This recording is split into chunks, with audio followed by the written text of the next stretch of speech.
Welcome to Open Minds Radio with Alejandro Rojas. Open Minds Radio is your UFO news authority, presenting evidence and the latest news regarding the UFO phenomenon. Here's your host, Alejandro Rojas. Hello and welcome once again to Open Minds Radio. I am your host, Alejandro Rojas. It's the most wonderful time of the year. I warned Jason that I was going to sing, and luckily he didn't mute me. He had threatened to, but these guys get to hear me sing all the time, and now you see why it's such a privilege for them to hear me singing all the time. But yes, this is our last show until Christmas, and in fact, we're going to take the 27th off also, so we're not going to have a show. We're just going to Christmas so hard that we're not going to be able to do the show next week. We're going to have that much fun for Christmas, and I hope you do too. But today's guest, some of you might have seen that we were going to have Jim Mars on, but unfortunately, because of Christmas, you know how scheduling goes, some family stuff came up, but we have an excellent guest still. We have Michael Schratt, aerospace historian, UFO researcher extraordinaire. You've probably seen some of his stories on the website and in the magazine. And essentially, you know, Michael has lectured across the country on the subject of mystery aircraft and classified propulsion systems buried deep within the military-industrial complex. And like we were just talking about, possibly deep within the ground and underground secret bases, some of which he has researched, and we'll talk some about that. But he's also illustrated a lot of UFO case files that he's investigated from case files of the Center for UFO Studies and other organizations. And that's what we've been posting on the internet that you've probably seen, which is really cool to be able to see, you know, what these UFOs look like that these people were seeing, along with the witness testimony. So really cool. We got a lot to talk about because now we've been working together for a year. We've got a magazine out for a year now. The 6th issue will be coming out actually in February, just before the Congress, but the 5th one is out there. And hopefully you all who are subscribers and not have it. If you don't have it, as soon as the show is over, you're going to be able to run to the store and go pick it up at your Barnes & Noble or your Borders, because hopefully they're open with Christmas hours. If not, stop at the bookstore, get yourself a eggnog latte, and pick up the issue of the magazine. It'll help us out, and it'll help you out, because then you'll be in the know. Some great articles in this last magazine. Always great articles. A lot of fun. Also, we've got YouTubes going up all the time. Lots of fun YouTubes. Last week's radio show has not been up on YouTube because Jason, who puts them up, was on a cruise in the Caribbean, having a good old time swimming with some stingrays, the big manta rays. Are they manta rays or stingrays? We'll have to ask Jason. But visiting ancient Mayan ruins and discovering all the secrets about 2012. Actually, he would have, but he was distracted with drinking margaritas, I think, and climbing and then falling down the pyramids out there, the Mayan pyramids. No, we'll maybe see if he'll share a little bit about his cruise when he gets on the news here in a minute. A couple of things to tell you about. Of course, the Congress, I want to let you know, the rooms are really going fast. So if you are planning to come to the UFO Congress and you want to stay in the hotel that is absolutely beautiful and is half price, that the Congress is being hosted in, the Radisson Fort McDowell, book your rooms now because they are going really quick. I understand a lot of you are waiting till after the holidays, you know, because you have some budget freed up. Maybe you're waiting for your tax money. But, you know, go take a present back. You've got time. And then book your hotel room instead. And tell little Johnny, you know, that his present's just going to be a little late, that Santa Claus got cut up in this horrible weather and he's running a little late. And then get him the present in a couple weeks. No, just kidding. But actually, as soon as you can after the holidays, get your rooms because they are going quick. And don't worry if you can't do that. If you do have to wait till your tax money comes in or something, there are hotels very nearby that are also that are free shuttle will take you there. So no worries. Give us a call if you have any problems and you need some help. You can find our number on the website.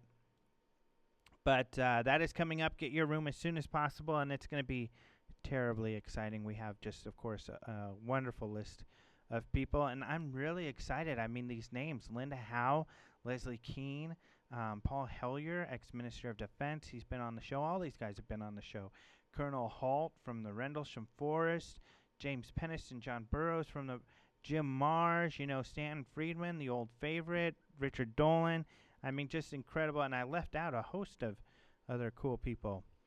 We'll talk to Michael about what he's going to talk about at the Congress, too, here in a minute. The film festival also is going to be a lot of fun. We're getting a lot of great films. You still have about a week or so to get your film in if you're submitting one. We're asking everybody to get those in by January 1st. Give us a call if you're running late or anything. But this is going to be real exciting because this gives people the chance to win the coveted EBE award. So if you've made a UFO-related film and you think it's pretty dang good, submit it and we'll have the judges look at it. And just for clarification again, to let people know how this works, is what we're going to do is we're going to be judging on Tuesday, the 22nd of February. That's the day before the conference. If you're really into all the films, you want to see them all, come in that day. We're going to start them at 10 a.m. in the conference area. You'll see signs. It's free. Just come join us. Watch all the films all day, and you'll get to see them all. However, don't worry. If you can't do that, if you're coming in on Wednesday morning or something, then we're still going to show the top 3 films in each category in the evenings every night. Of course, 2 movies a night. We're not going to show them all every night, but we'll show them in the evening so you can still catch those movies. So it's going to be a lot of fun and a lot of good films. So it's really exciting, some cool stuff at the film festival. All of this, you can find out more at ufocongress.com or, of course, openminds.tv. Openminds.tv, you're going to find something else besides news about the Congress. You're going to find tons of other news there. Late-breaking UFO news, because we keep up on everything going on because we are your UFO news authority. And we even have a dedicated UFO news correspondent who fills us in every week here on the radio show. His name is Jason McClellan. Jason, are you there?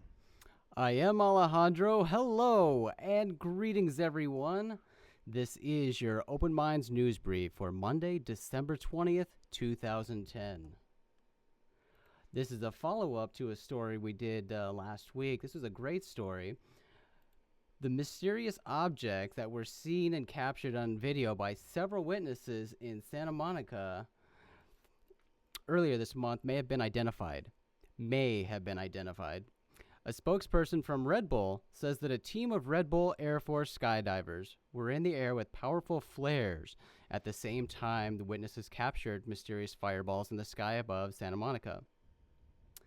That's interesting, but I don't know if you heard this, Alejandro, but both sightings, they were 2 days, December 1st and December 8th, exactly a week apart, that people captured this stuff on video. Several people captured video, different vantage points. And Red Bull has said that on both nights, they did have people in the air. Oh, both nights. I heard that the first night I thought it was just December 1st, but on their site, on the site for the Red Bull Air Force, they do say that on both of those nights, they did have people in the sky. Well, I wanted to note, too, the NBC thing. I know a lot of people watch that where you were a part of the story because they interviewed you about that in NBC LA. But it did look like, there was one guy who replied to our YouTube video of the NBC News report, and he was adamant that it was the flare parachuter guys. And I did see his point that it looked similar, but it was light enough where I thought, you would have been able to maybe see these parachutes, but the movement was similar. And now it seems confirmed that that's what it was. And so that was kind of Well, I was cool skeptical on at him. first because I saw on the Red Bull Air Force website, they have actual video of this supposed dive they did of the two guys jumping out of a plane. And they said they had flares, and that's how they explained the trail behind them, but I didn't see any flares on their feet at the time. Mm-hmm. I said feet. Yeah, that's cute. On their feet. But they did have a light on their helmet. But in the lighting of it seemed very dark when they did the dive.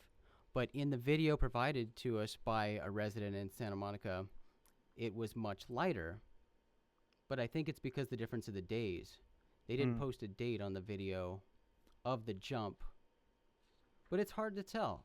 And I like to point out that this certainly shows how silly Bill Nye the Science Guy was to go on that NBC News report and claim that the people, the many people who filmed these things in the sky had faked the videos and superimposed sea monkeys.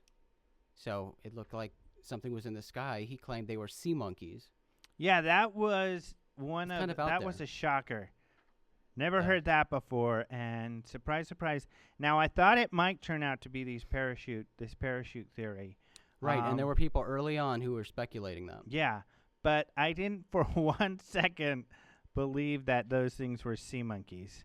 That was ridiculous. I think he was on his own with that assumption.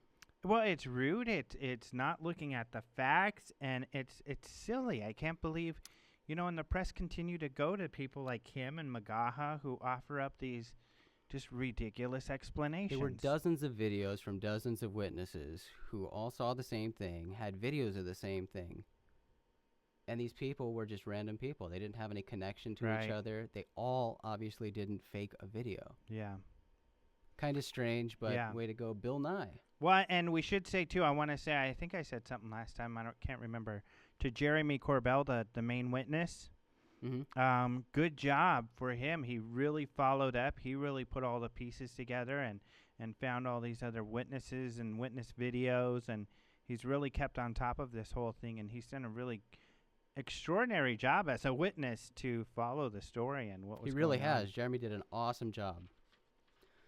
In other news, several mass UFO sightings have occurred recently in Chile. One of these mass sightings took place a couple of weeks ago when a luminous object was observed by many residents of Santiago, Chile. Witnesses posted their sightings on Twitter, the popular online social communication tool. This prompted curious residents to emerge from their homes in hopes of seeing the strange object for themselves. The event reportedly caused the term UFO to become a hot trending topic on Twitter.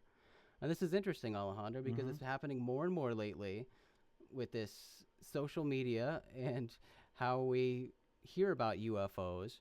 It's much easier for every person who has a computer to report a UFO, not an official reporting to any sort of agency, but they can post online that I see a UFO outside my door. That's what we need to be, the UFO tweet alert. People UFO tweet us alert. when they see UFOs. I'm sure that already exists. But related to the Santa Monica story, that's what happened with that one with Manu. Absolutely. The basketball player was tweeting about his UFO sighting, and that's how it got all over. He was posting on Facebook. Yeah. Seeking information, asking people, what they knew about it. Mm-hmm. And again, going back to Jeremy with the Santa Monica thing, he pointed out that Twitter was just exploding when those incidents happened with people with the term Santa Monica fireball. So there were just hundreds of people posting about the Santa Monica fireball. Just tweeting their heads off. It's a great tool, though, and it spreads the word fast to people, and especially people who are connected to them or following them, who may be in the same area.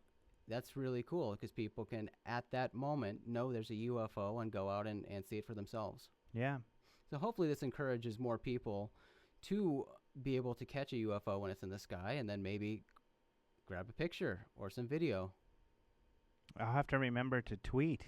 I have to add that to my list of my protocol when I see a UFO to tweet it.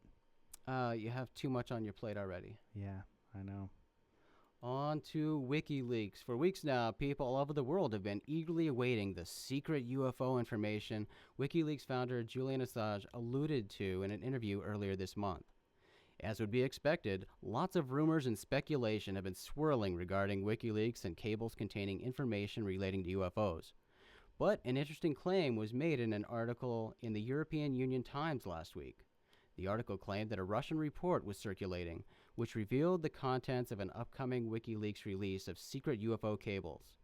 These cables allegedly described a war against UFOs. The U.S. military had supposedly been in a war against fleets of UFOs emerging from the ocean near Antarctica. However, the British newspaper The Guardian says the WikiLeaks cables contain no references to UFOs. According to a recent article in The Guardian, despite what Julian Assange said in an online Q&A, there are no references to aliens in the cables. We searched for aliens and UFOs without finding any. Yeah, I was surprised that European Union paper had... I was surprised when I ran across the Russian story that you're talking about. But then when you follow the sources, the source was this really weird website that kind of talks about Nostradamus, and I think them even talking to Nostradamus and stuff like that. So it was kind of a weird source. So that's when I kind of thought, oh, well, maybe this isn't what's really going on. And then we saw this thing from The Guardian, and it is, at first you would think, well, do they have all the files? But they do. They turned out that they were one of the 5 newspapers that were given all 250 plus cables in August, quite some time ago. And of course, because it's such a big story, they held on to it and they strategized around the releases with Assange and with other newspapers. In fact, they even gave the cables to the New York Times, Right. who has all of them now. And so they do have them all, and to prove it, they have a listing of all of them. They don't have the text inside. They don't give us, the public, that, because they're holding that back for security reasons. They're not going to release everything. But at least they have all of the numbers and the dates and the who's and the where's to show you that they do have all this 251,000. And they did searches and they didn't find UFO. And, we wrote earlier about something about McKinnon being in there in those cables. But in the cables about McKinnon, they also did not mention UFO. They just said a hacker who is going to be extradited, and it was in a note to Hillary Clinton letting her know that, they may bring up to you Gary McKinnon and the extradition, and that was the only remotely close reference to UFOs. Right. And who knows? I mean, like Yeah. we said, it's possible that something could come out in future releases Yeah. that some in light way mentions UFOs. But as we point out week after week after week, I think this is possibly another example that we see a lot of lately of people jumping to conclusions, wanting to find something or wanting to hear something about information be releasing. But as you pointed out, and as we've discussed several weeks now, I think a lot of people jumped the gun here and didn't pay attention to what Assange actually said when he was sort of poking fun at UFOs, saying, "Oh yeah, I always get a lot of weirdos contacting me about UFOs." Right, and that was outside of the cables even. So, so he was kind of making fun of the whole thing in his full comment, which, except for the original interview with The Guardian, none of these other news sources, they kind of took it out of context. Right, I think that's right. Yep. Scientists think the sun could be the best communication device for contacting intelligent extraterrestrial life. A new study suggests the sun's gravity could be used to create a giant telescope that would magnify signals, both incoming and outgoing. The study also suggests that stronger signals could be achieved by using relay spacecraft to create a network connected by radio bridges. Claudio Maccone, technical director of the Paris-based International Academy of Astronautics and the author of this new study on the mechanics of the proposed technique, explained, "If we use the sun as a gravitational lens, then we can keep in touch with our own probes even at a considerable interstellar distances." The study appeared in a recent issue of the journal Acta Astronautica.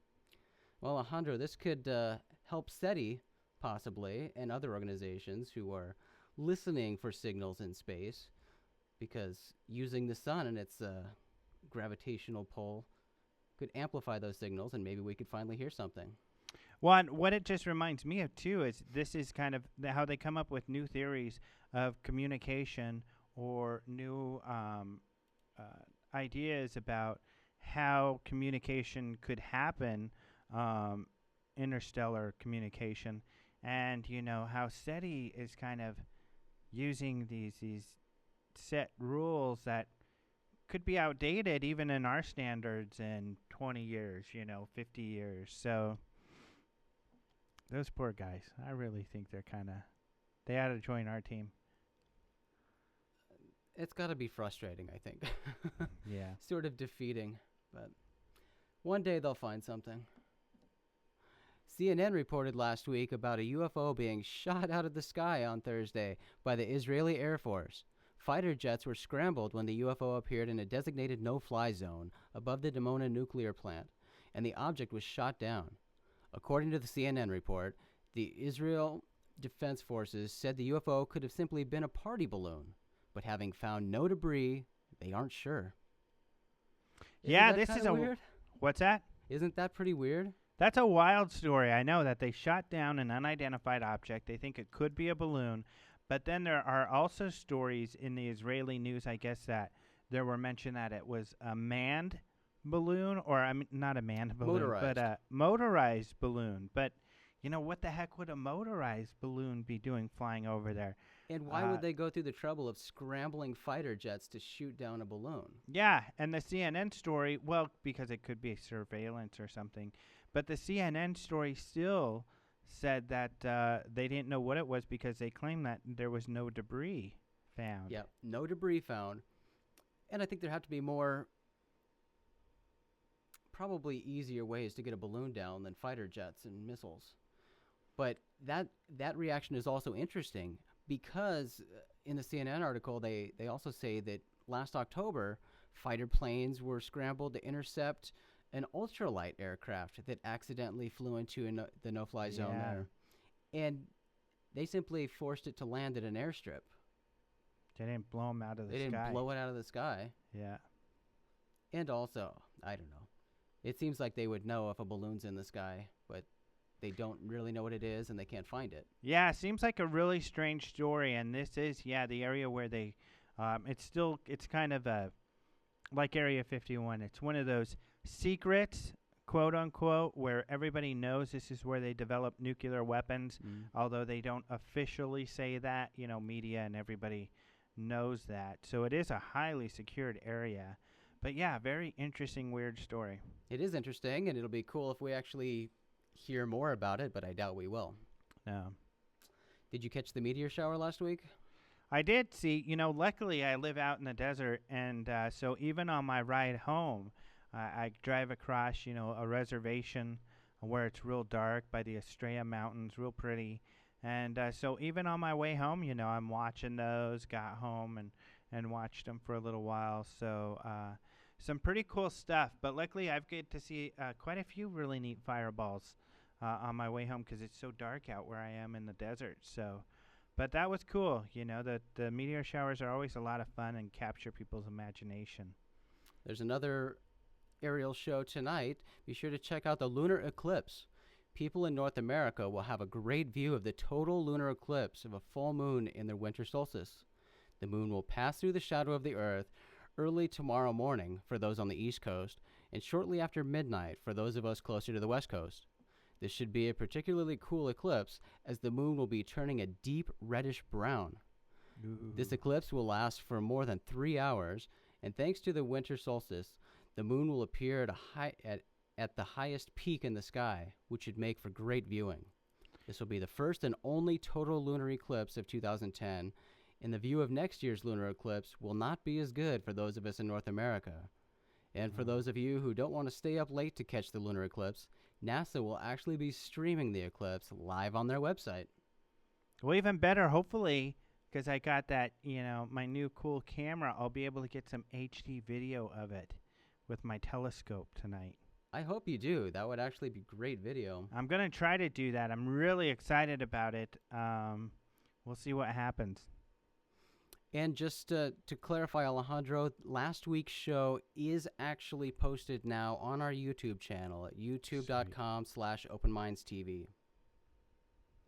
I got it up today. Well done, buddy. Thank you. That is it for the news. Remember to check out these stories and more at openminds.tv, your source for UFO-related news. I'm your Open Minds news correspondent, Jason McClellan, and you've been briefed. Hey, I want to Back ask to you something, sir. before you go away. You can ask me something. Did you discover anything about 2012 in between margaritas while you're visiting the Mayan pyramids? Only what I've discovered at every single Mayan ruin I've been to, and that is the dumb tourists always like to ask the tour guides about 2012 and the end of the world. And the tour guides, most of the time, are actually Mayan people. And they get a great kick out of it. But they always reassure everybody that it's just their calendar starting over and the start of something new. Cool. So don't worry, people. If you're going to stress about anything over this holiday weekend, don't let it be 2012. I agree. Your last-minute presents and stuff are stressful enough. I relinquish command of the show to you, Alejandro. All right. Thanks. All right. Thank you, Jason. A couple other interesting stories I want to talk about real quick before we get to our guest that we've posted. First of all, we did post a story about the Guardian and the UFO files and all of those details, so you can go to our website and check that out. Also, the Israeli plant we have up there as well. And then Antonio Huneas wrote a story about Irene Granchi, and she's a Brazilian ufologist. And unfortunately, she passed away last week at the age of 97, and she was researching UFOs up until the last minute. But his story's great because he talks about some of his personal experiences with some of the Brazilian researchers and some of the very interesting cases that those Brazilian researchers had looked into. So it's a great story. So you guys want to go check that out to read more about, the Brazilian research and everything like that. Also, we do have more information about the Silver Surfer UFO and the Red Bull flyers, including some of those videos that Jason had talked about up there. And this is kind of a silly story, at least in my view, that I wanted to talk about that was just released by the BBC. And essentially, a BBC radio host had kind of hyped up this special that they did about Rendlesham Forest, and that they had some new discoveries. Well, their new discovery, his personal perspective, and now Bentwaters, where the sightings had taken place, or where the Air Force men were based out of, and the Rendlesham situation. And we've talked about it so much in the last few weeks. You guys are probably well-versed by now. But his theory is that it was an Apollo capsule, or a dummy Apollo capsule, that was dropped by a helicopter probably when these guys were goofing around. So it's a really kind of preposterous, another Bill Nye type of explanation for the Rendlesham Forest sightings. Kind of silly. We posted a couple of stories on the site about this, but on the news area, the BBC did a really good job, because the BBC talked about a lot of the different theories for the Rendlesham Forest incident instead of just the Rendlesham, the Apollo capsule, whereas some of the other news sources just stuck to the Apollo capsule. So that's a really cool story that you guys got to check out on the website. Otherwise, we have a few different sighting stories also up there, such as some New Jersey photos. And I think I might have talked about this last week. Maybe not. And these are photos from New Jersey that were part of the 1952 UFO wave. There's a big UFO wave back then, and one of the most popular sets of photos was taken by George Stock, who was a photographer who, along with some friends, had a sighting of your typical dish-shaped object. And of course, as is the case with a lot of photos from back then, I mean, they're almost too good to believe. They're your typical dish-shaped objects, but some really great photos. And back then, you know, these are 35 millimeter, and these people didn't have Photoshop or anything like that. So there's some extraordinary pictures, some of the best pictures that came from this UFO wave, where a lot of people had seen UFOs. And like I said, this one had multiple witnesses, so really interesting stuff. Go check that out, and that is essentially one of the feature stories at the top of our webpage. So I wanted to tell you some about the stories that are on the web page at openminds.tv before we get to our great guest, who we will now bring onto the show, Mr. Michael Schratt. Cue the music. Ba-da-ba, ba-da-ba. Hello there. Hi, Alejandro. How you doing? Good. How are you? Good. So it's been a year now that we've been working on this magazine project. It's been a year. Yes, it has. It flew, didn't it? It did fly. It keeps us busy, that's for sure. One of the things I wanted to talk to you about real quick is one of the stories that we just talked about, and that was the fighter planes with the balloons. I mean, would an F-16, and I'd assume they use Sidewinders, would they be able to shoot a balloon out of the sky? Well, I mean, you think about the stall speed on an F-16, something like maybe 120 knots or something. That would be the minimum speed that you would be flying by. I would think it'd be very hard to narrow in on a balloon, something so small compared to something that's traveling so fast. And it's debatable whether you could get a lock on a balloon with a Sidewinder. It's debatable. I find that story very odd. Yeah, it is a very strange story. Shooting, let alone any type of balloon down. Mm-hmm. So I wanted to ask your professional opinion on that.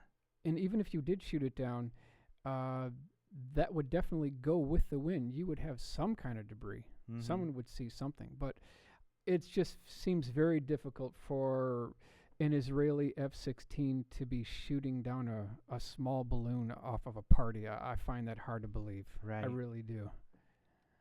Well, I guess to start off, I got a lot of subjects I want to talk to you about. You've written a lot of stories for the magazine, some really cool investigations and things like that.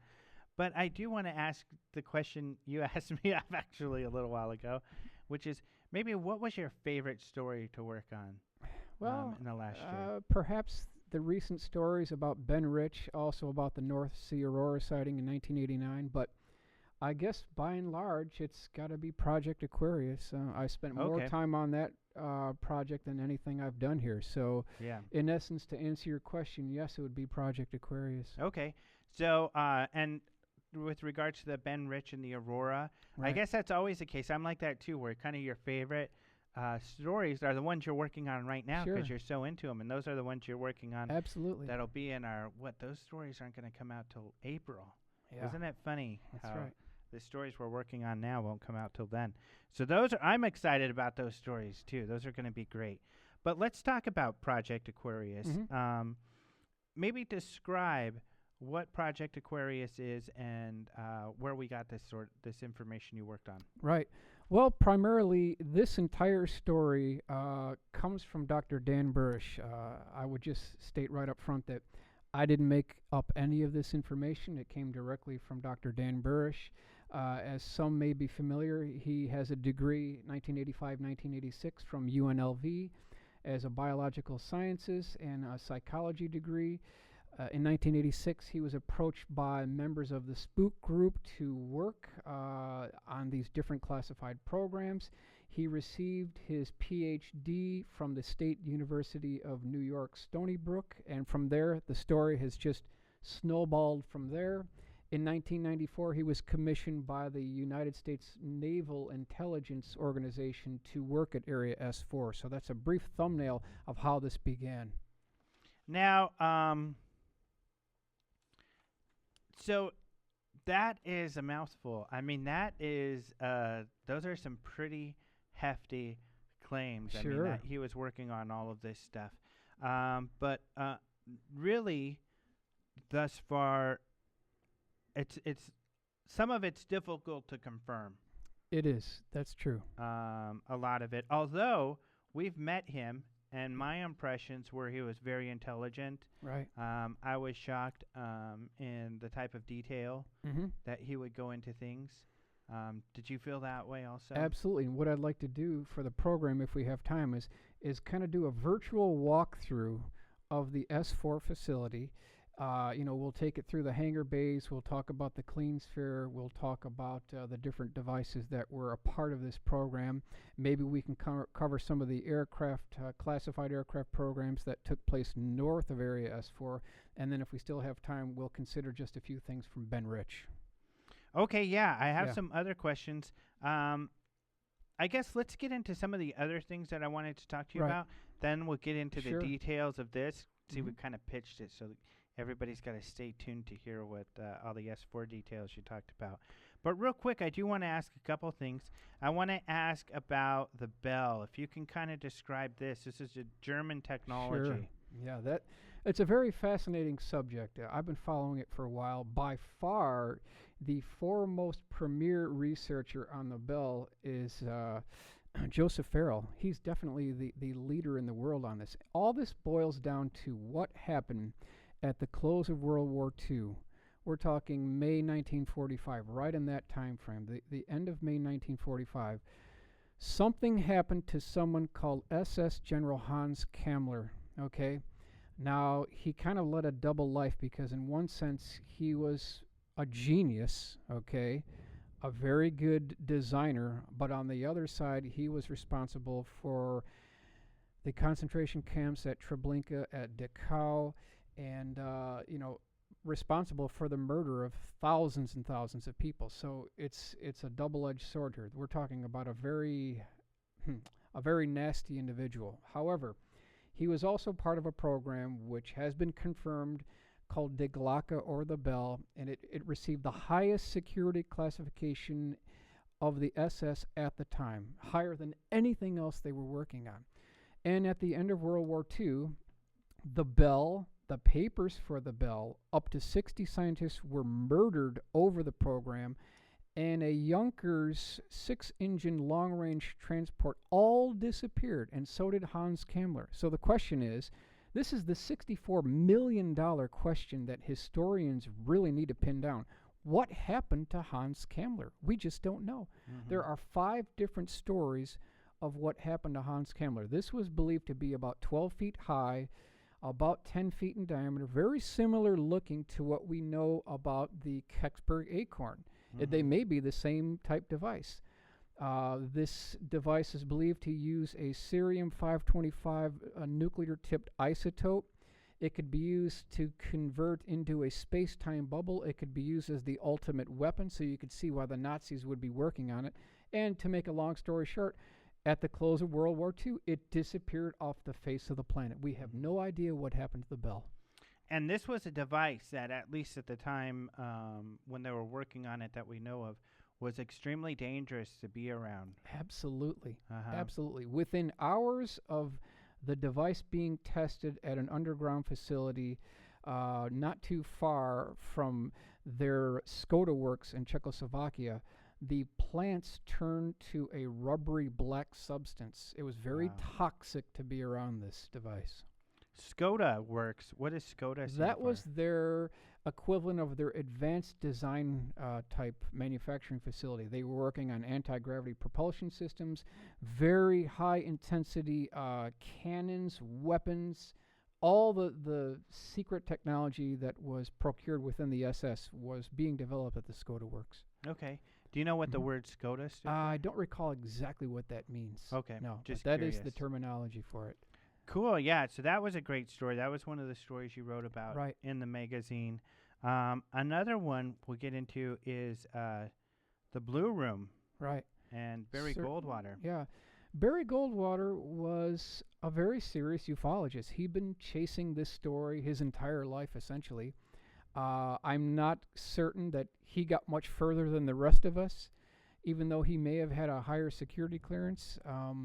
We do have a documented case from ASU, also different documents that came from Tucson indicating that not only was he interested, but he did, in point of fact, speak to his good friend, General Curtis LeMay, who is head of Strategic Air Command, and asked them, quote, General, I know that you guys have a room called the Blue Room out at Wright-Patterson Air Force Base there. Can I get in there, he asked.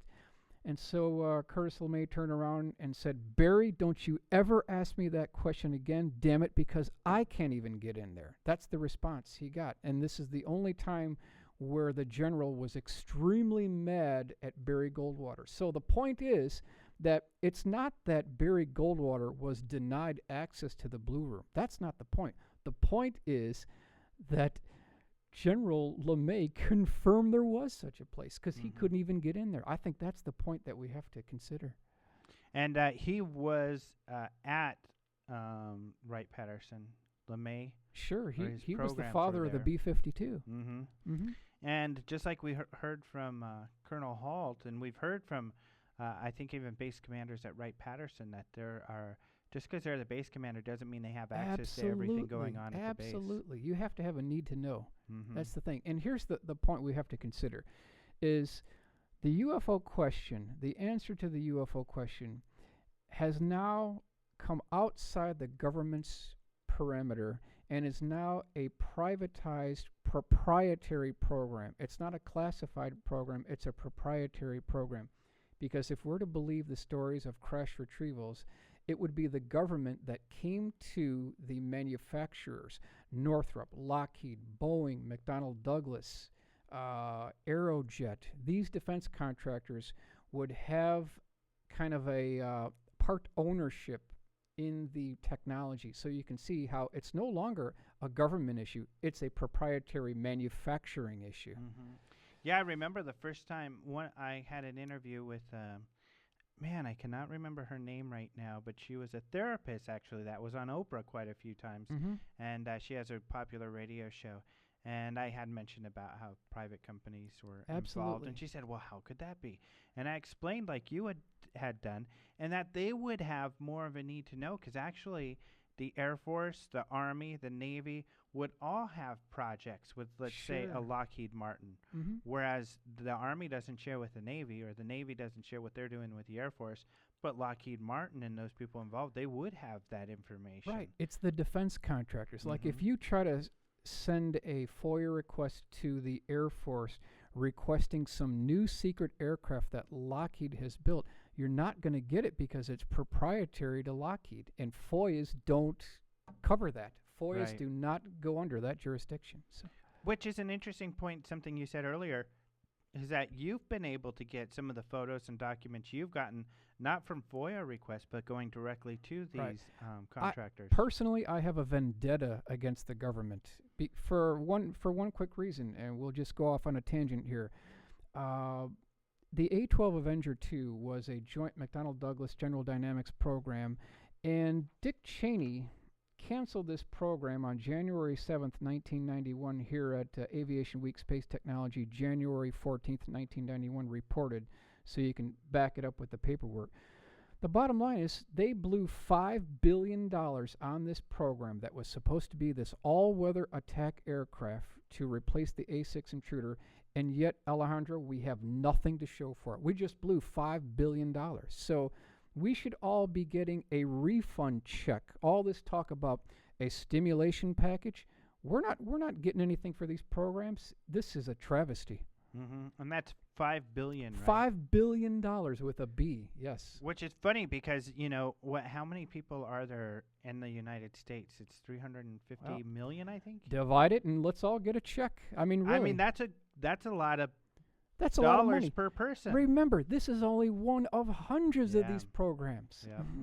So literally, I mean, hundreds of our dollars, thousands And I'm talking on a yearly basis, Yeah. thousands of our dollars. Personal, my tax money is going Absolutely. towards this. You know what? Tupac was right. This is a setup. This is a setup. They tax what you make. They tax what you spend. They got you coming and going. You can't win in this system. This is a setup, and yet they have they have the nerve to spend these billions of taxpayers' money on these programs and then scrap the program, and we don't get a refund. This is ridiculous.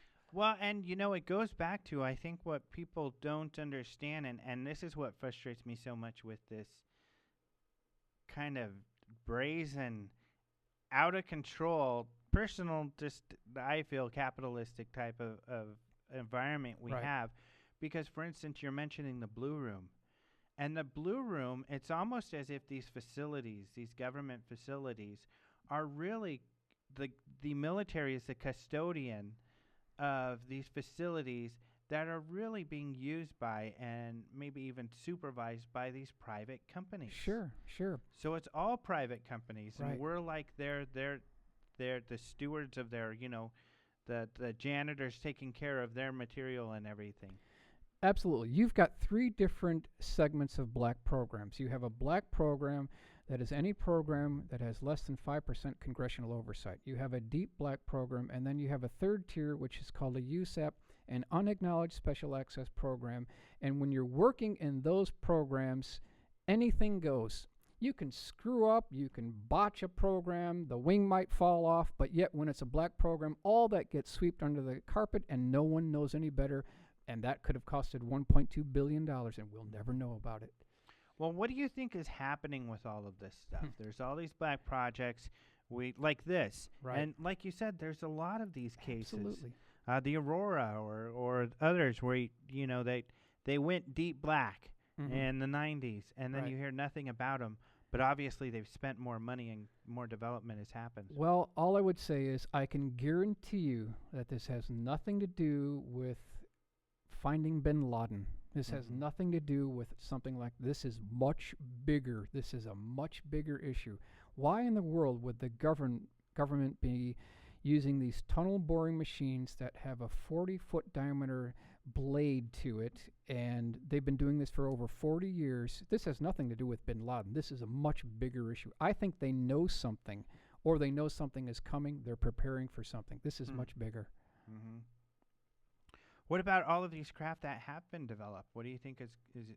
Well, for one reason, they have to control the high ground, because the Mhm. Air Force has already stated that when you control the high ground, you Right. control the world. So anyone who is able to maintain air dominance over a battlefield will always win, and that's the goal. And they'll do nothing. They'll stop at nothing to gain that advantage. And what you're talking about, one of the things, and we were talking about this, and this goes back to some of what will be going on later with the bases underground and stuff. I paid a lot of attention to Colorado and ufology and everything going on there.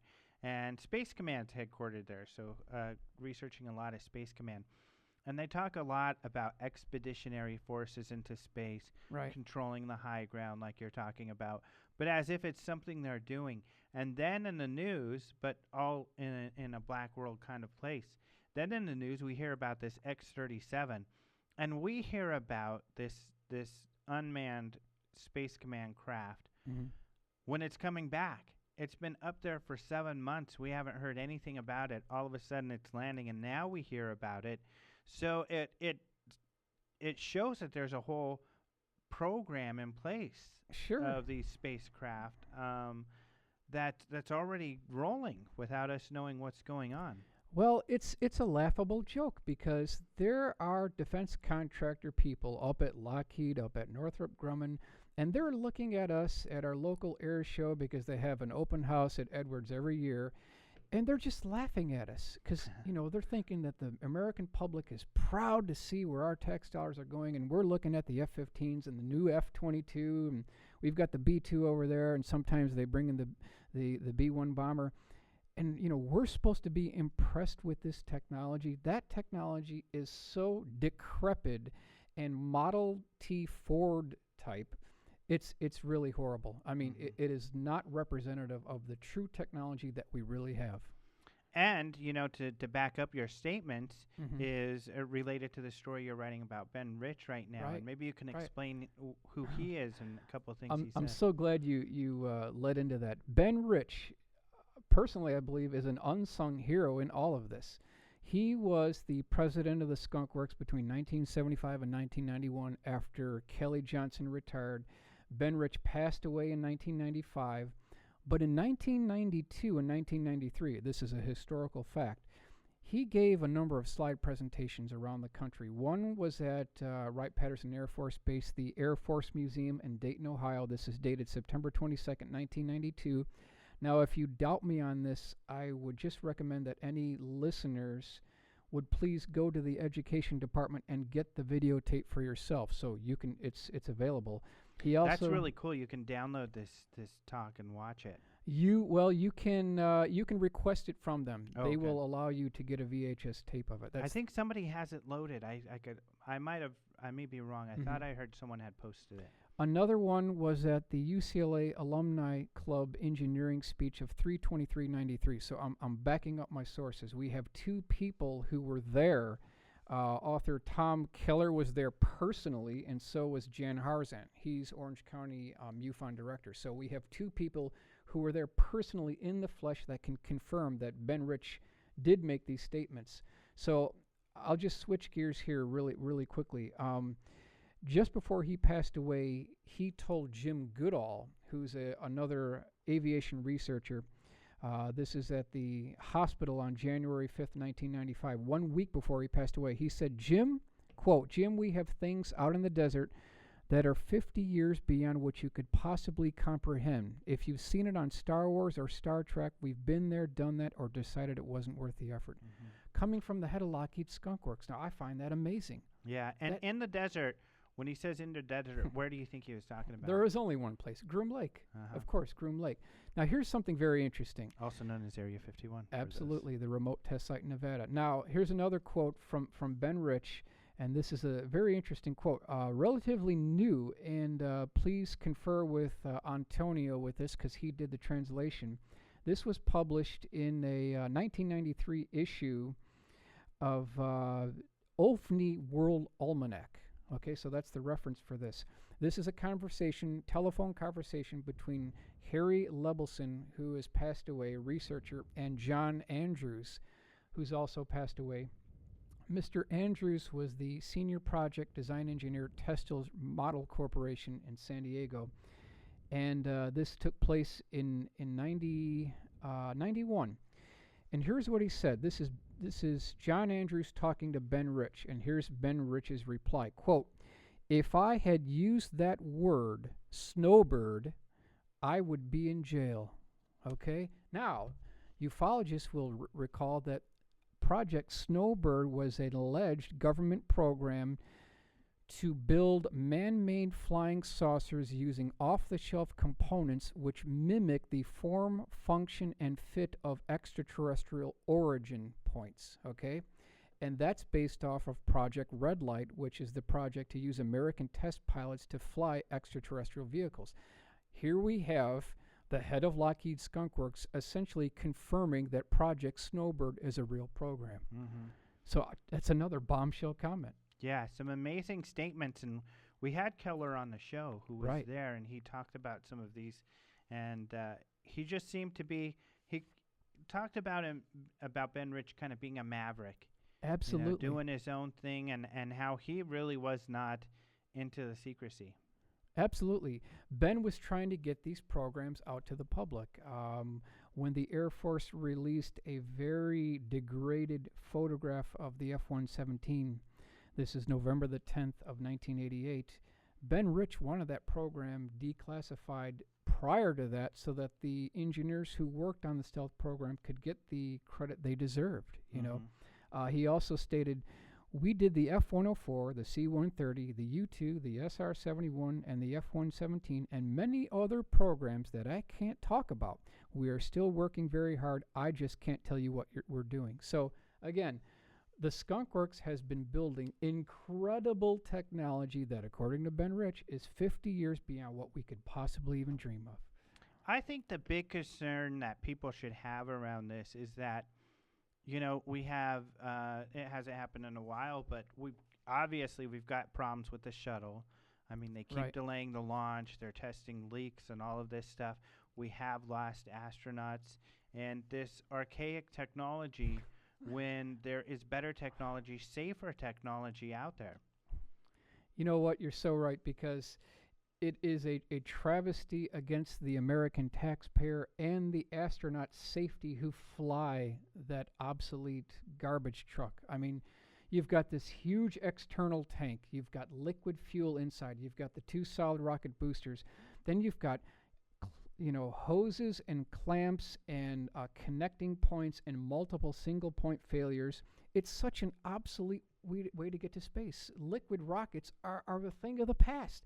The Nazis were using liquid rockets before, bombing Europe, in World War II. Why are we still using this obsolete technology? It's terrible. It's horrible. Let alone the lives it could save on the battlefield with our soldiers with some of these technologies. So, I mean, the disappointing part is really the priorities.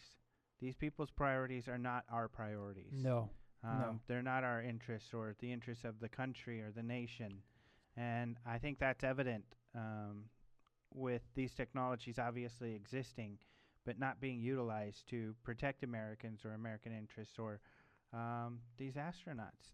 We are about 100 years behind where we need to be. That's really a fact. We're about 100 years behind where we should be right now. There's no need for liquid rockets to get to space. Think about it. If you wanted to go to somewhere way out in deep space and you're traveling at the speed of light, it might take you 100 years to get there. I mean, that's just crazy. We don't have anything better. I mean, this is ridiculous. Yep, it's sad stuff. So let's move on. I know looks like there's a couple people in the chat that do want to get more into S4 and the base there. But I do feel, and I want to ask your opinion on this, I feel kind of incumbent to bring up some of George Knapp's work with the Dan Burish story. And, of course, he found, that Dan was working different positions in Las Vegas during the time where he says he received his PhD. And Dan says, well, he was being flown by Majestic 12 out to New York to SUNY to do his degree and then working during the day. And that's a difficult, discrepancy to look past. I'm familiar with all the comments by him, and I respectfully, I take them very seriously. I really do. However, all I would say is he was not present. George Knapp was not present with Dan Burish as these blueprints were being drawn up. That's all I would say. Because the level of detail in these blueprints, I mean, you might be able to fake a few things, okay?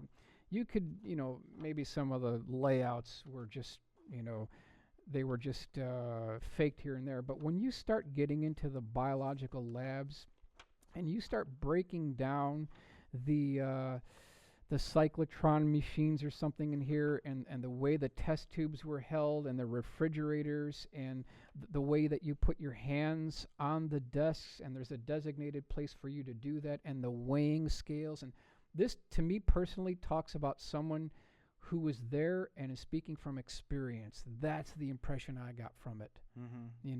George Knapp may be correct, okay, but he wasn't there personally when I was being corrected by Dr. Dan Burish to the nth degree. So that's all I would say about that. Yeah. To me, it sounds like he's speaking with someone who has experience from being there in reality. That's the impression I got from it. Yeah, I think that's a fair perspective to share. And then before we, but just I guess so listeners understand, it is highly controversial.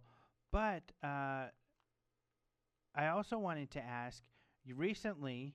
I think you were able to get a hold of Bob Lazar and ask somewhat about this stuff. What kind of response did you get? I did speak to Bob Lazar about a week ago for about 2 minutes, and Dan Burish told me that Bob Lazar, and this is a true story, Bob Lazar has made some not so complimentary statements in regards to Dan Burish, okay? And what I found was interesting is Dr. Dan Burish did not return fire for fire. So to me, that showed a level of dignity, honor, and respect that he would not return Bob's statements back at him. You know, he didn't return fire for fire. So essentially what Bob Lazar told me is, I asked him if he had received some of the material that Open's Mind had sent him on this project, and he said that he wasn't sure, and if he did, he wouldn't have time to look at it. So that was a bit disappointing. And then I said, Bob, I'm familiar with your account of seeing the aft end of the Aurora, and can you tell me anything about it? Did you see a side view? Can you tell me any other details about it? And all he said was, and this was under 2 minutes long, he said that the bus that he was on at Area 51 had blocked out left and right side windows.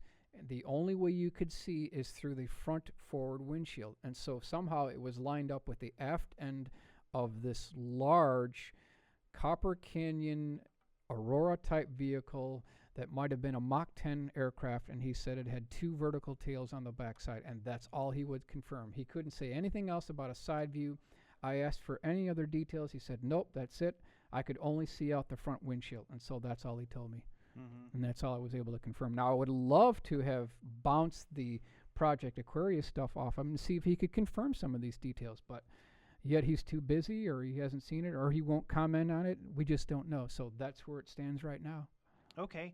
Well, let's get into Yeah. the S4 facility. Explain, first of all, what S4 is, how it differs from Area 51. Area 51 is Air Force Flight Test Center Detachment 3, okay? It's actually under the jurisdiction of Edwards Air Force Base in California.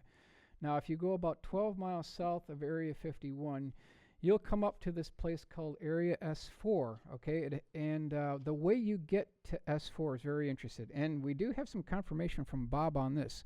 According to Dr. Dan Burish, after you have taken your Janet flight, the 737-200 from McCarran, okay, you're flying on this unmarked white Janet flight from McCarran.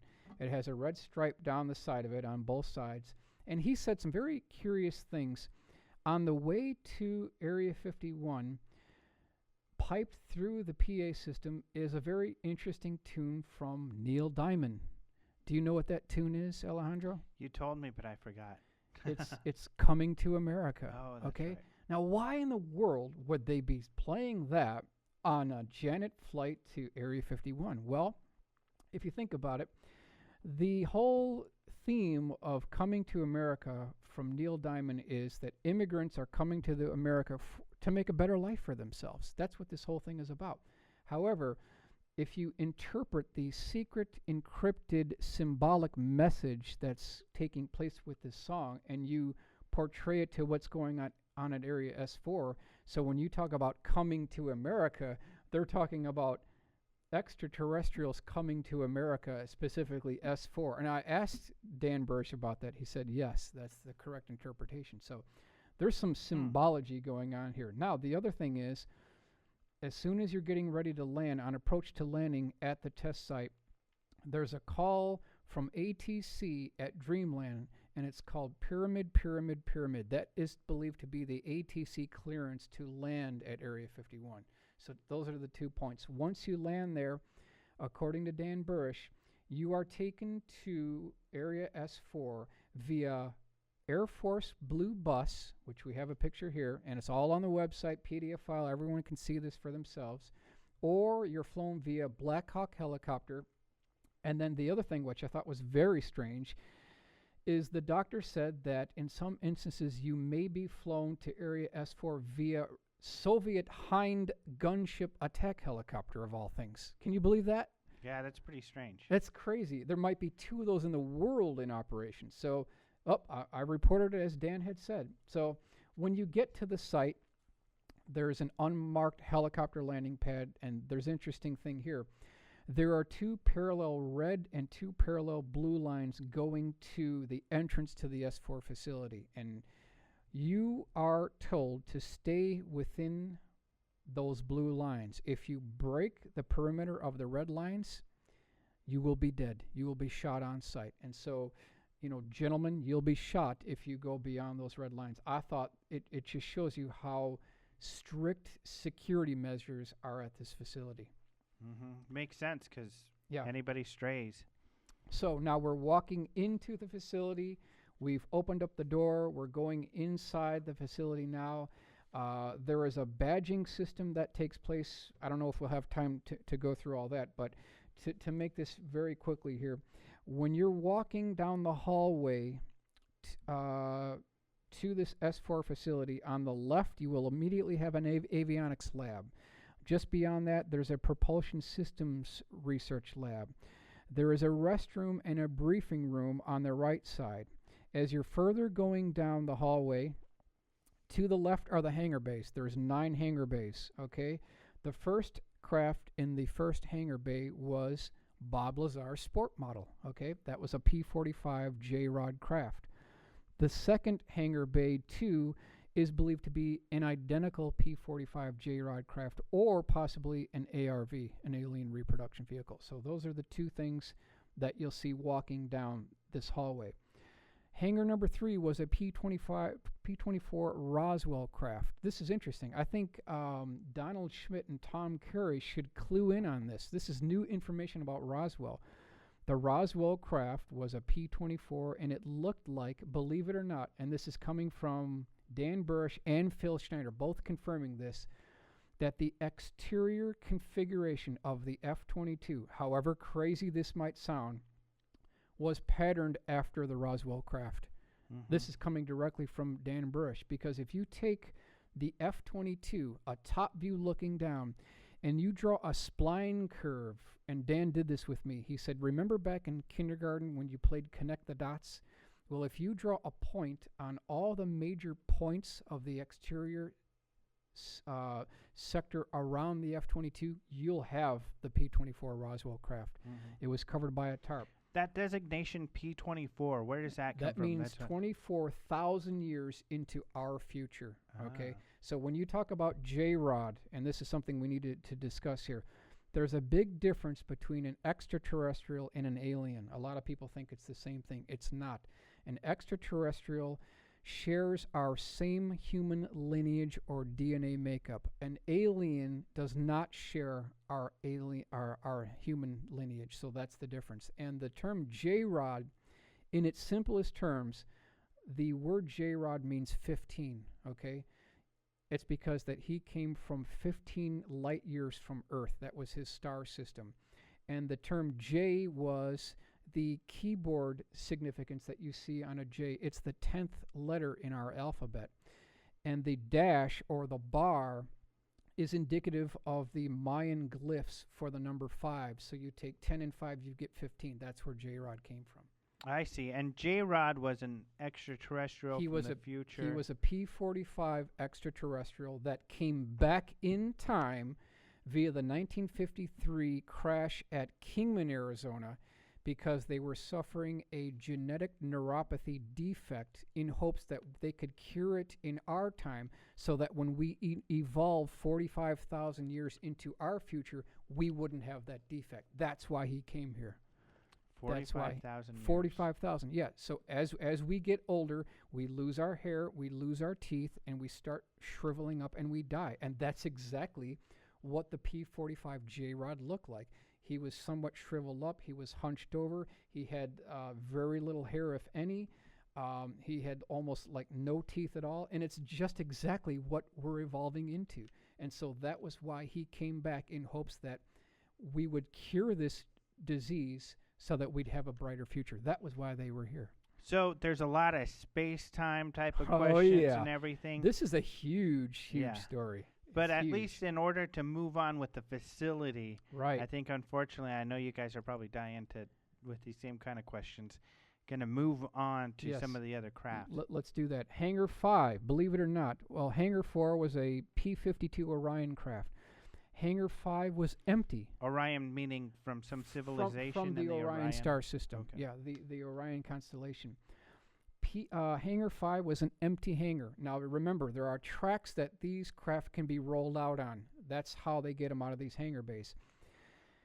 The next hangar bay, which is 6, was a man-made version of what was in hangar number 3. So we're looking at something that looked like the F-22 without the vertical stabilizers. The next hangar bay, that's 7, was something unknown. All Dan said, it had a tarp over it. He doesn't know what it was, so we have to leave it as an ambiguous type craft.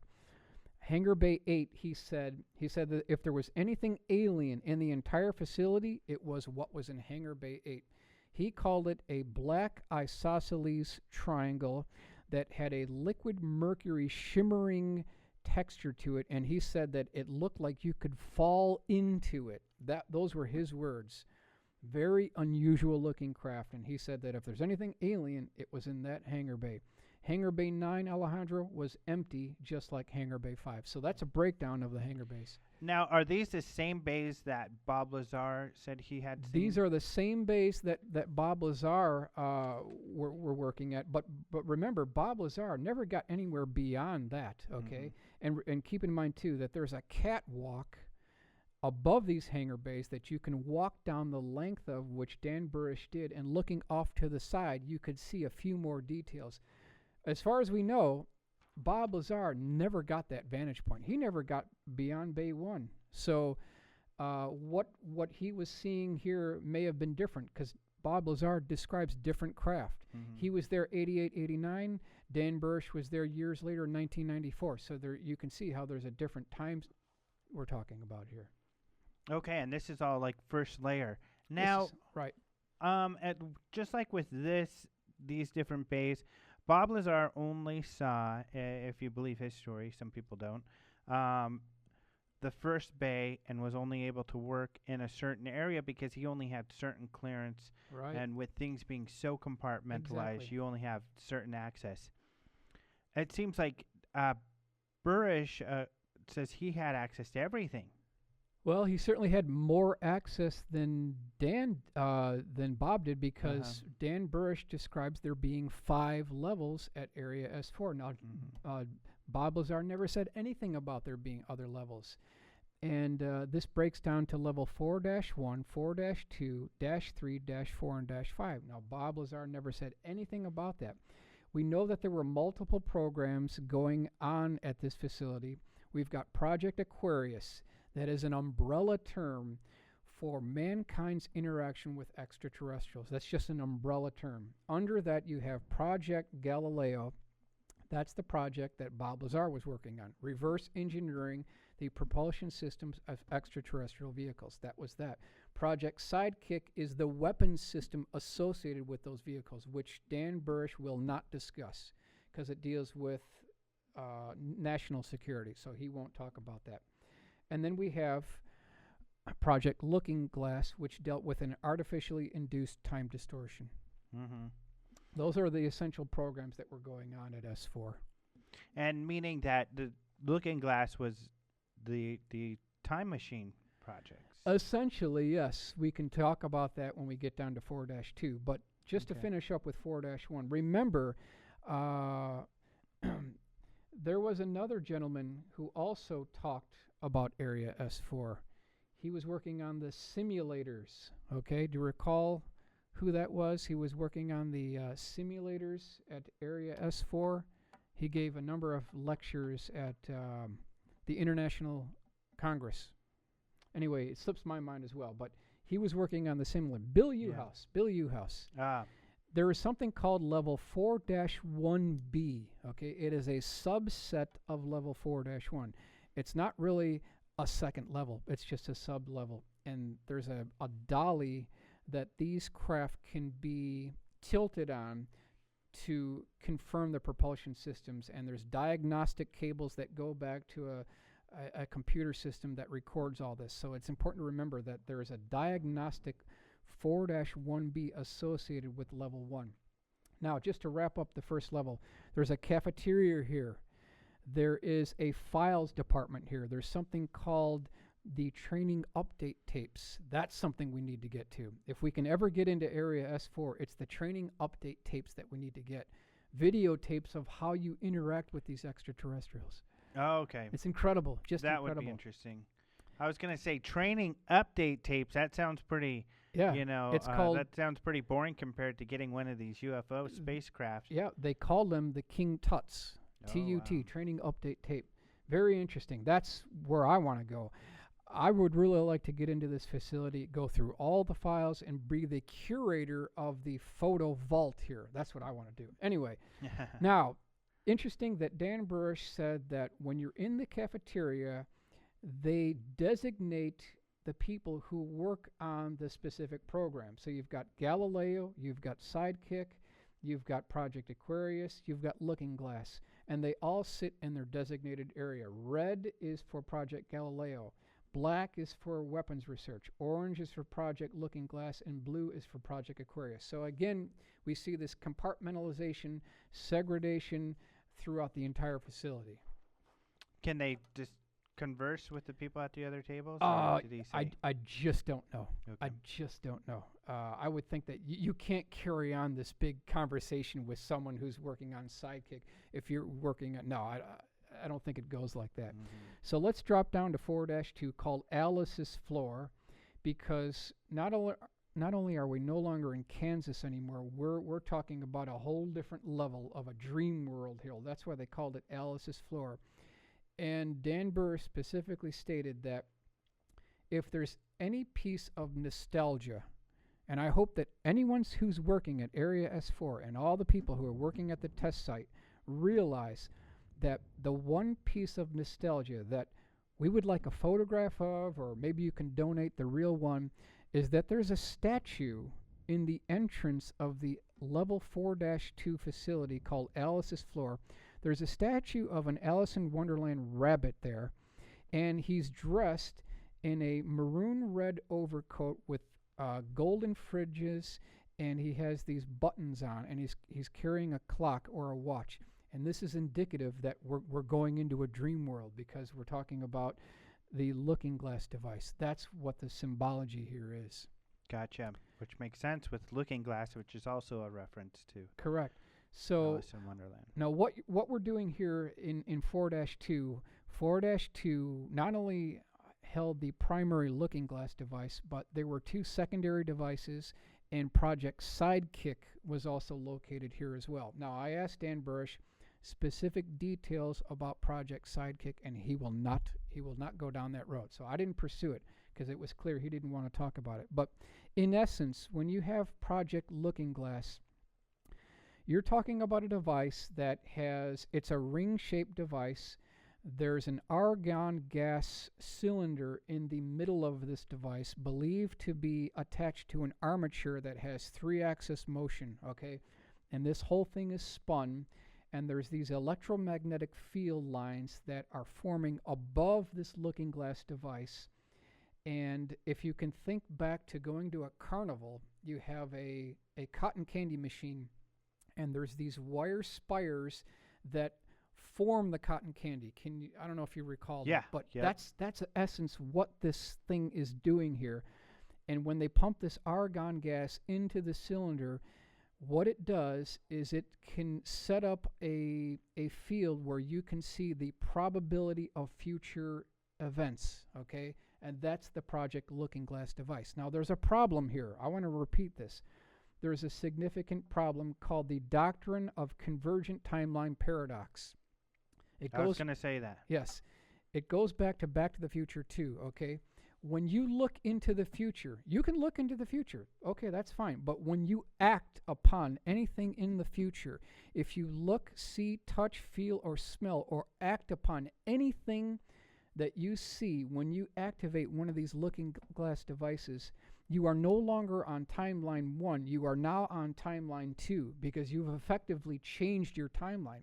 And that's what they realized. And it was getting very detrimental, because you're altering our timeline. They have dismantled, per Dan Burish discussion, they have dismantled the Looking Glass devices because of the doctrine of convergent timeline paradox.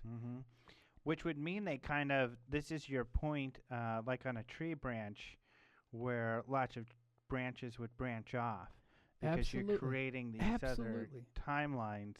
And so they made a bunch of those and said, oops, and turned it off, essentially. Right.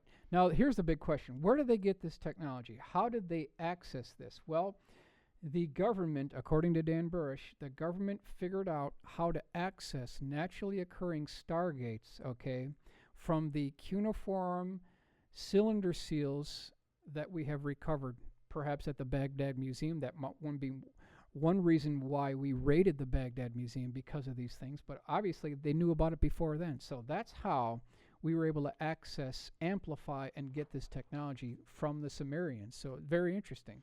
Oh, so that wasn't back engineered from. Well, there are naturally occurring stargates as well as artificially occurring. And one way they were able to access the naturally occurring stargates is from reverse engineering or mirror imaging these cuneiform Sumerian cylinder seals. When you roll these things on wet clay, you get a relief. Now, when you mirror image that relief, all these 3D imageries start popping out, and that's how they did it. It's amazing. It's just amazing. It's incredible. Now, let's keep moving. Level 4-3. In a nutshell, Level 4-3 houses the residential units for MJ-12 members. There's 3 units. Each one has 4. 3 times 4 is 12. So that's where we get that from. That's in essence. So all 12 MJ. If MJ-12 comes to Area S4 for monitoring J-Rod interaction, they will stay at Level 4-3. That's where they're going to stay. So in essence, that's what we have there. There's a storage facility here. There's a boardroom. Dan Burish talked about animal and monkey cages. It starts getting real black here, but that's in essence what's going on here. There's a bio defense related type things here. Level 4-4, very interesting. It is the Aquarius level. It is called BCL, Biocontainment Lab. There's different laboratories here. You've got your solution. You've got a shower here. You've got scrum down. You've got dusting. You've got work areas.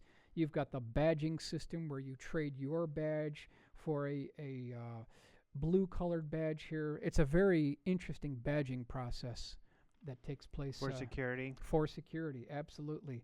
And again, when I went through this with Dan Burish, the level of detail that he put into this, the entry points, the windows, how you do the badging, the vacuum systems, there's no way. I mean, I suppose it's possible, but it just doesn't seem possible that someone could just make all this up. I mean, and remember, when I went wrong, he let me know it for sure. I mean, there were some points in there where, and that's okay, I'll take one for the team, no problem. I was humiliated by the responses I was getting.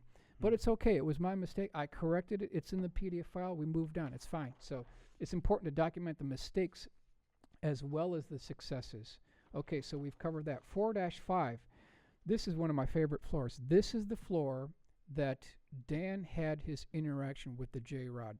We're talking about, and this has been described so wrong for so many times.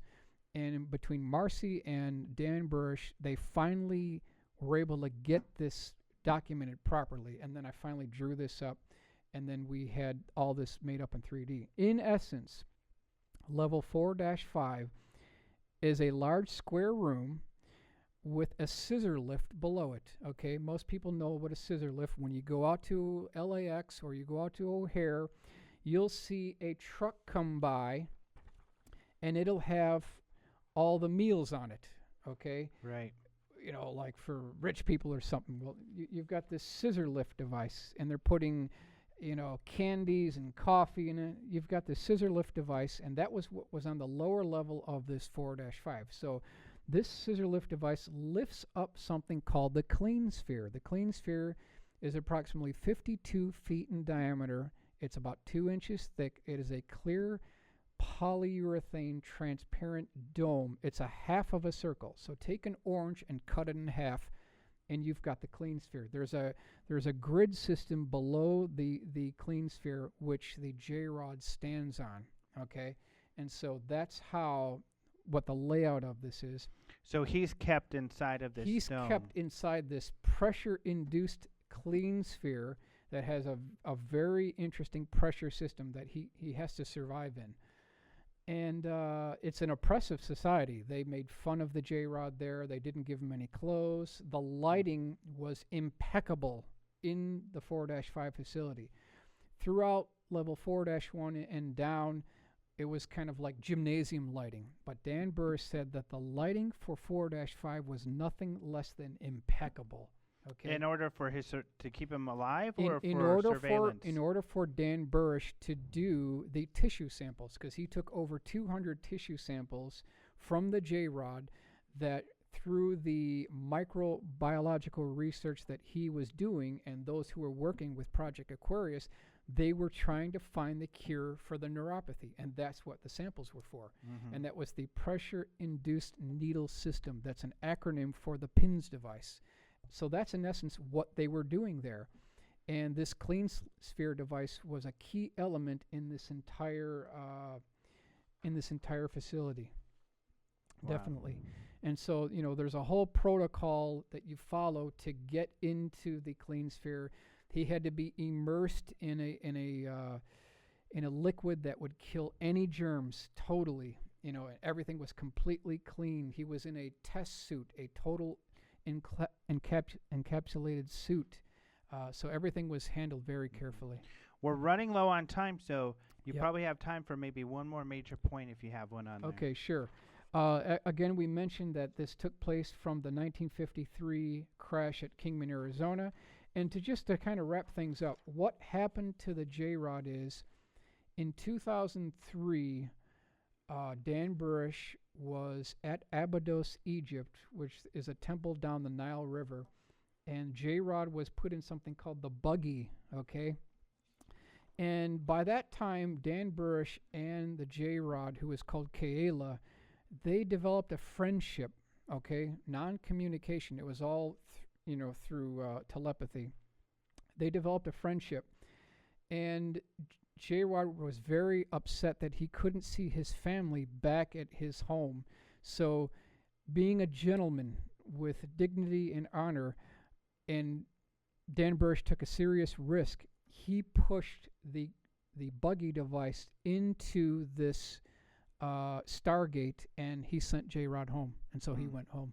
So he sent E.T. home? He sent E.T. home. That's it. That's All it. right.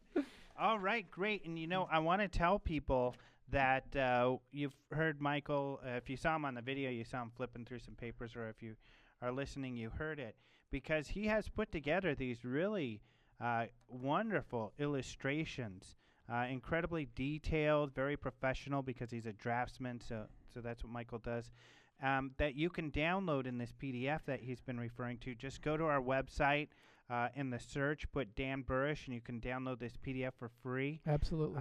It's some great stuff, and very soon here, probably in the next few days, very soon, we're going to have a DVD prepared where we paid to have somebody do some 3D illustrations and animations of all of this. It's really cool, the video. It is cool. It is cool. So, and then Michael walks through his interview. You even see portions of your interview, right? Yeah, we take you through a virtual walkthrough of the entire facility. It's unprecedented. It's never been done before. Yeah, so that's really exciting. Well, cool. Thanks, Michael, for being on the show again and going through all of this with you. He's done some incredible work in the last year, like we've talked about. And all of his work you can find at openminds.tv and on the web and in the magazine. And on this DVD that we're going to be selling on the website pretty soon. Yep, that's it. You'll be able to see Michael talk at the UFO Congress, and you're going to be talking about just this subject. Absolutely, absolutely. All the visual, and Dan Burish will be there to field questions. Right, so Dan Burish will be there for some Q&A, and you can get a feel for this guy yourself. And also, we'll be selling the DVDs and magazines and everything at the Congress, and you'll be able to meet Michael there and ask any questions that you have. And you can email at contact@openminds.tv, and that'll get to him, or at Michael at openminds.tv if you have some more questions. Anyway, thank you very much for being on the show again. Next week, we have nothing, because we're going to be taking it off for Christmas. However, the week after that, January 3rd, we're going to have Travis Walton, the most famous abduction situation. They made the movie Fire in the Sky about it. So we will talk to you in another 2 weeks. You guys have a wonderful Christmas. Talk to you in a couple weeks.